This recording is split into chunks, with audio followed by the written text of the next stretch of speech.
ప్రతి 100 మందిలో 10 మందికి మూడో పెళ్ళిలైనాయి. కారణం ఏంటి అంటే అండర్స్టాండింగ్ ప్రాబ్లమ్స్, జాతకాలు బాగాలేకపోవడం వల్ల, అండర్స్టాండింగ్ ప్రాబ్లమ్స్ వల్ల వాళ్ళకి సమస్యలు వస్తున్నాయి. సో జాతకాలు బాగాలేకపోవడం అంటే మెయిన్ వివాహం బాగుండాలి అంటే ఆడవాళ్ళ జాతకంలో కుజుడు బాగుండాలి, గురువు బాగుండాలి. మగవాళ్ళ జాతకంలో శుక్రుడు బాగుండాలి. శుక్రుడు కనుక బాగాలేకపోతే మగవాళ్లకు డివోర్స్ అవుతాయి, ఆడవాళ్లకు గురువు కుజుడు బాగాలేకపోతే డివోర్స్ అవుతాయి. సో అందుకని జాతకాలు చూసుకునేటప్పుడు ఎవరి జాతకాల్లో ఎవరెవరు ఉన్నారో అనేది చూసుకొని పెళ్లి చేసుకోవాలి. ఈ జనరేషన్ అమ్మాయిలకు యాంగ్జైటీ డిజార్డర్ చాలా ఎక్కువగా ఉంటుంది. గురువు నీచంలో ఉండడం వల్ల, గురువు 6వ ఇంట్లో ఉండడం వల్ల, అందువల్ల వాళ్ళు ఎక్కువగా తొందరపాటు నిర్ణయాలు తీసుకొని డివోర్స్కు లోనయ్యే అవకాశాలు కనిపిస్తూ ఉన్నాయి. రైట్. ఏ రాశి వాళ్ళని చేసుకుంటే ఎక్కువగా సమస్యలు వస్తూ ఉంటాయి, అసలు చేసుకోకూడదు, ఇలా ఏమైనా ఉంటుందా? 100% ఉంటుంది. మంచి క్వశ్చన్ ఇది. ఇంతకుముందు కూడా చెప్పిన, నేను ఇప్పుడు క్లారిటీ ఇస్తాను. షష్టాష్టకాలు అని ఉంటాయి. షష్టాష్టకాలు. షష్టం అంటే 6, అష్టం అంటే 8. 6:8. మీకు అర్థమయ్యే భాషలో చెప్తా. సమాజానికి చాలా దగ్గరగా ఉండేటువంటి అవకాశం. జనరల్గా మగవాళ్ళందరూ కలిసి తన ఫ్రెండ్ను కామెడీ చేసేటప్పుడు ఇవాళ నీకు ఇంట్లో 6-8 ఆరా అంటారు. టకటకిట టకటకిట టకటకిట టకటకిట టకటకిట టకటకిట. ఇది సౌండ్ ఎప్పుడు వస్తుంది? ఇది తబలా కొట్టినప్పుడు. అంటే వాని ఉద్దేశం ఏంటంటే పెళ్ళాం ఇంట్లో మొగని తబలా కొట్టిందని అర్థం, డోల కొట్టిందని అర్థం. అందుకనే షష్టాష్టకాలు అంటాం మనం. షష్టాష్టకాలు అంటే అందరూ అంటారు, కామెడీ చేస్తారు, అరే ఇవాళ నీకు 6-8 అయింది కదా ఇంట్లో అంటారు. అంటే షష్టాష్టకాలు ఈజ్ 6:8. 6:8 అంటే జనరల్గా మనం ఏం చూస్తున్నాము?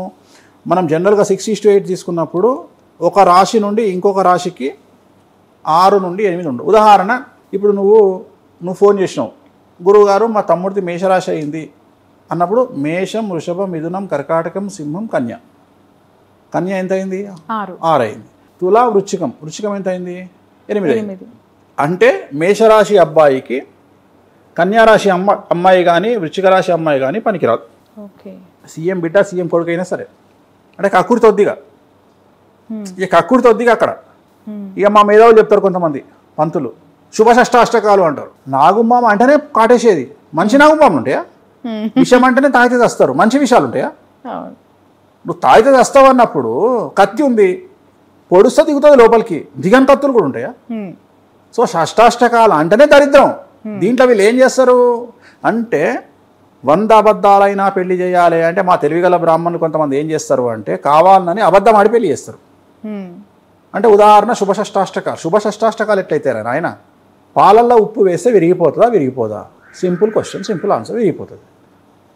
లేదు నేను టాటా ఉప్పు వేస్తా, అయోడైజ్డ్ ఉప్పు వేస్తా, లేదు సముద్రంలో అప్పుడే తయారైన ఉప్పు తీసుకొచ్చేస్తా. నువ్వు ఏ ఉప్పు వేసినా బిస్కెట్ అవుతుంది, పాలలో ఉప్పు వేస్తే విరిగిపోతాయి, అయిపోయింది. మామూలు కొంతమంది చెప్తుంటారు ఈ మధ్య నన్ను విమర్శిస్తూ మన ఒక ఆయన పెట్టిండు, వేణుస్వామి షష్టాష్టకాలను పెళ్లి చేసుకోవద్దు అంటాడు, కానీ శుభ షష్టాష్టకాలు ఉంటాయి. నువ్వు శుభ షష్టాష్టకాలైనా ఏ షష్టాష్టకాలైనా నువ్వు పెళ్లి చేస్తే మళ్ళీ నా దగ్గరికే వస్తారు వాళ్ళు విడాకుల కోసం.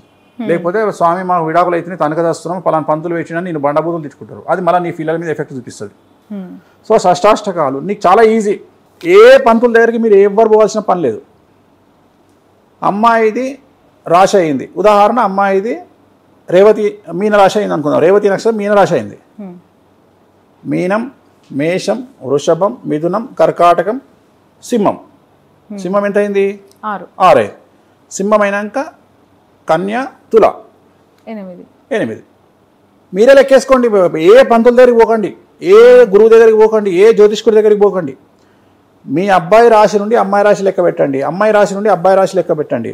8 కానీ 6 కానీ వస్తే వదిలేసేయండి, అయిపోయింది, ఆన్సర్ వచ్చేసింది. ఇది మెయిన్గా, ఇది ఒకటే మెయిన్గా. మిగిలిన అన్నీ మీరు హ్యాండిల్ చేసుకోవచ్చు, పంతుల దగ్గరికి పోవచ్చు, మాట్లాడుకోవచ్చు.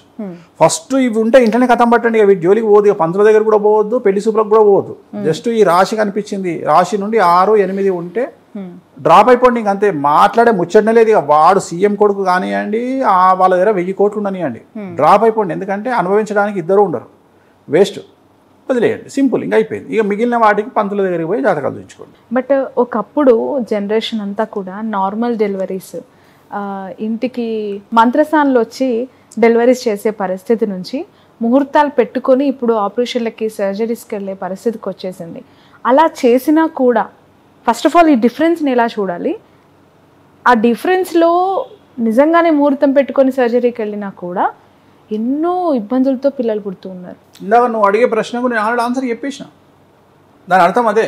ఇప్పుడు ఆర్టిజం అని చెప్పి అదే మెంటల్ డిజార్డర్స్, ఫిజికల్ డిజార్డర్స్ అని చెప్పి. ఇప్పుడు మంత్రసాని పెట్టే ముహూర్తం అనేటువంటిది పూర్వకాలములో మనకు ఇంత కాలసర్ప దోషం లేదు. కాలసర్ప దోషం ఎప్పుడు ఏర్పడ్డది అంటే డబ్బు పెరుగుతున్న కొద్దీ స్త్రీలకు ప్రాముఖ్యత పెరిగినప్పుడు కాలసర్ప దోషం ఏర్పడుతుంది. ఓకే. ఇంద్రుడు రాహుకేతువులకు ఇచ్చినటువంటి వరం ఏమిటి అంటే కలియుగంలో ఎప్పుడైతే జనాల దగ్గర ధన వృద్ధి కలుగుతుందో, జనాల వద్ద డబ్బు పెరగడం స్టార్ట్ అవుతుందో అప్పుడు వారిని మీరు మానసికంగా పట్టి పీడించండి అని రాహుకేతువులకు ఇంద్రుడు ఇచ్చినటువంటి ఒక వరం. అలాగే అమ్మాయిలకు కూడా ఎట్ ది సేమ్ టైం ఇచ్చినటువంటి శాపం ఏమిటి అంటే ఎవరైతే పద్మిని జాతి స్త్రీలు ఉంటారో అంటే ఇంచుమించుగా మేకప్ లేనప్పుడు అందంగా ఉండేటువంటి అమ్మాయిల జీవితాలని నాశనం చేయండి అని రాహుకేతువులకు ఇచ్చినటువంటి ఒక వరం ఇంద్రుడు. సో మీకు ఎక్కడైతే డబ్బు పెరుగుతుందో అక్కడ సమస్యలు ఏర్పడతాయి. అంటే కలియుగంలో డబ్బు ఎప్పుడు స్టార్ట్ అయింది మీరు అబ్జర్వ్ చేసినా చేయకున్నా 2000 సంవత్సరం నుండి మన దగ్గర స్పెండింగ్ కల్చర్ అనేది పెరిగింది.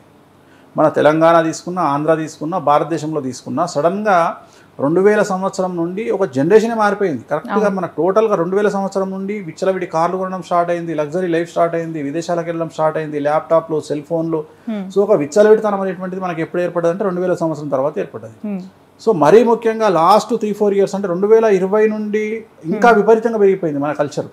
సో ఎప్పుడైతే మనం డబ్బుని ఎక్కువగా ఖర్చు చేస్తామో, ఎప్పుడైతే మనం ఆ అమ్మాయిలు విపరీతంగా సంపాదన బాగా సంపాదిస్తారో, ఎప్పుడైతే అందం మీద కాన్షియస్ పెరుగుతుందో అప్పటి నుండి వాళ్ళకి సమస్యలు ఏర్పడతాయి. ఉదాహరణ ఒక 100 మంది అమ్మాయిలు తీసుకుందాం, మనం అందంగా ఉన్న అమ్మాయిల్ని 98 మంది అమ్మాయిలు హస్బెండ్ లేకుండా ఉంటారు. మీరు చెక్ చేసుకోండి కావాలంటే. It is my challenge. నా ఛాలెంజ్ ఇది. ఏని రాజకీయ నాయకులను తీసుకోండి, సినిమా హీరోయిన్లను తీసుకోండి, యాంకర్లను తీసుకోండి, సాఫ్ట్వేర్ ఇంజనీర్లను తీసుకోండి, మీ ఇష్టం వచ్చిన అమ్మాయిలను తీసుకోండి. వితౌట్ మేకప్ పద్మిని జాతి స్త్రీలు అందంగా ఉండే అమ్మాయిలు అయితే భర్త లేకుండా ఉంటాడు, లేకుంటే ఉన్నా భర్త పని చేయకుండా ఉంటాడు, లేకపోతే తన్నుకొని వస్తారు రోజంతా. సో ఖచ్చితంగా ఇది జరిగి తీరుతుంది. సో ఇది ఇంద్రుడు ఇచ్చినటువంటి ఒక శాపం. అట్లనే డబ్బు ఉన్న వాళ్ళకు ఉదాహరణ సాఫ్ట్వేర్ ఇంజనీర్లు ఉన్నారు, లేకపోతే ఎక్కువగా ప్రాబ్లం ఉండేటువంటి సమస్యలు ఉండేటువంటి ఆటిజం. ఇప్పుడు ఒక ప్రశ్న అడిగినాము మనం, ఆటిజం వల్ల ఆటిజంతో పుట్టే పిల్లలు భారతదేశంలో 0.1% ఉంటారు. కానీ అమెరికాలో 100కి 70 మంది ఆటిజంతో పుడతారు. ఈజీగా చెప్పగలుగుతాం మేము. మేము చాలా ఈజీగా చెప్పగలుగుతాం. నేను జాతకం చూడగానే చెప్తాను, నేను క్వశ్చనే అడుగుతాను డైరెక్ట్గా, ఆటిజంతో పుట్టిండని.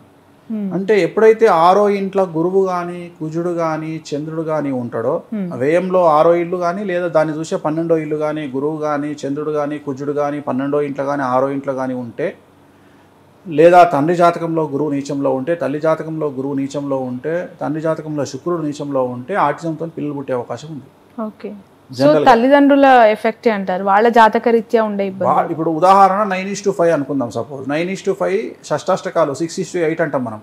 షష్టాష్టకాల్లో పుడితేనేమో భార్యాభర్తలు ఒకళ్ళు చనిపోయే అవకాశం ఉంది. అంటే ఉదాహరణ భార్యాభర్తలు ఇద్దరు పెళ్లి చేసుకున్నారు, మన పెళ్లి చేసుకున్నటువంటి వాళ్ళ జాతకాలు కలవలేదు, కలవకపోతే వాళ్ళిద్దరిలో ఒకళ్ళు చనిపోయే అవకాశం ఉంటుంది, లేదు డివోర్స్ అయ్యే అవకాశం ఉంటుంది. లేదు 9:5 పెళ్లి చేసుకున్నారు అంటే ఇద్దరి రాశి నుండి ఒక రాశి నుండి ఇంకో రాశికి 9, ఒక రాశి నుండి ఇంకో రాశికి 5 వచ్చింది అనుకో, వాళ్ళిద్దరికి సంతానం కలిగే అవకాశం లేదు, లేదా ఆటిజంతో పిల్లలు పుట్టే అవకాశం ఉంటుంది. సో దీన్ని 9:5 అంటారు. అట్లనే షష్టాష్టకాలు 6:8, అదేమో డెత్కు కారణమవుతుంది, ఇదేమో సంతానం సమస్యలతో పుట్టే కారణమవుతుంది. సో తల్లిదండ్రుల దగ్గర సమస్యలు పెట్టుకొని పిల్లలు సరిగా పుట్టలేదంటే ఎట్లా? ఎంత ముహూర్తం చూసినా సరే, పంతులు ఎంత మంచి ముహూర్తం తీసినా ఆటిజంతో పుట్టిండు అనుకో, వీళ్ళు ఏమనుకుంటారు? ముహూర్తం బాగాలేదేమో, ముహూర్తం బాగాలేదు అనుకుంటాడు. కానీ వాస్తవంగా ఎక్కడ సమస్య జరిగింది అంటే combination of husband and wife. So భార్యాభర్తల కలయిక, పెళ్లి అనేది బాగాలేదు. రెండోది పంతులు, నేను అదే చెప్తున్నా, ఫోన్లలో ఏమైపోయిందంటే ఫోన్ చేసి పంతులు గారు ఈ జాతకాలు కలిసినాయి అనగా ఆయన ఏం చేస్తాడు, కాంబినేషన్ చూసి 18 పాయింట్లు వచ్చి చేసుకోండి అంటాడు. కానీ లోపల అష్టవర్గ కూటమిలో ఏమైంది అంటే ఒక భార్యాభర్తలు, ఒక అమ్మాయి అబ్బాయి భార్యాభర్తలు కావడానికి 8 రకాల ఈక్వేషన్స్ చూసి 8లో 6 ఓకే అయితే పెళ్లి చేసుకోవాలి. కానీ పంతులు ఏం చేస్తున్నారు, లేదా చూసిన పెళ్లి చేసుకునే వాళ్ళు ఏం చేస్తున్నారు అంటే 18 పాయింట్స్ అనేటువంటివి చూస్తున్నారు, కూటమి చూస్తున్నారు, మార్కులు చూస్తున్నారు. 18 వచ్చినాయి పాయింట్ల పట్టిక, చేసుకో పెళ్ళి. జనరల్గా అది ఎవరికి పనిచేస్తుంది? 18 మార్క్స్ అనేది, అసలు ఆ మార్కులు చూడడం అనేటువంటిది అసలు నామనక్షత్రాలు అంటే డేట్ ఆఫ్ బర్త్ లేని వాళ్లకు మాత్రమే పనిచేస్తుంది. డేట్ ఆఫ్ బర్త్ లేని వాళ్ళకే పనిచేస్తుంది. ఉన్నోళ్లకు అవి పనిచేయనవు. ఉన్నోళ్లకు నక్షత్రాలు చూసి, నక్షత్రాల కాంబినేషన్ వర్కౌట్ అయ్యిందా లేదా కాదా చూసి అప్పుడు ఓకే చేయాలి జాతకాలు. అప్పుడు పెళ్లి చేసుకోవాలన్నా వద్దా, అష్టవర్గ కూటం ఉందా, వర్ణదోషం ఉందా, లేకపోతే ఏకనాడి దోషం ఉందా, కుజదోషం ఉందా, శుక్రదోషం ఉందా, కళత్ర దోషం ఉందా, ప్రథమ కళత్రం, ద్వితీయ కళత్రం అంటే 1వ పెళ్లి, 2వ పెళ్లి, 3వ పెళ్లి, కొంతమంది జీవితంలో 4 పెళ్లిలు కూడా అవుతాయి. సో కొంతమంది 3 పెళ్ళిళ్ళు అవుతాయి, కొంతమంది 2 పెళ్ళిళ్ళు అవుతాయి. అంతే వీళ్ళకి ఆ యోగం ఉందా లేదా అనేది చెక్ చేసి అప్పుడు చేసుకోవాలన్నా వద్దా అనేది క్లారిటీ ఇవ్వాలి. దీనికి అంతటికి కారణం ఏం జరుగుతుంది అంటే ఫస్ట్ చెప్పేటువంటి గురూజీకి టైం ఉండాలి, ఓపిక ఉండాలి. ఇవి లేకపోతే ఈ వృత్తిలోకి రావద్దు. ఆ ఓపిక ఉంటేనే ప్రతి జాతకాన్ని తన చెల్లి జాతకమో అక్క జాతకం లాగానే చూడాలి, ప్రతి జాతకాన్ని తన తమ్ముడు జాతకం అన్న జాతకం లాగా చూడగలిగితేనే జాతకాలు చూడాలి, లేకుంటే చూడొద్దు. వీళ్ళ మొక్కుబాటి శ్రాద్ధంగా ఏదో ఒకటి చూస్తారు, టక్కున చెప్పేస్తారు. దానివల్ల ఏమవుతుంది అంటే అవతలి వాళ్ళు సమస్యల పాలవుతారు.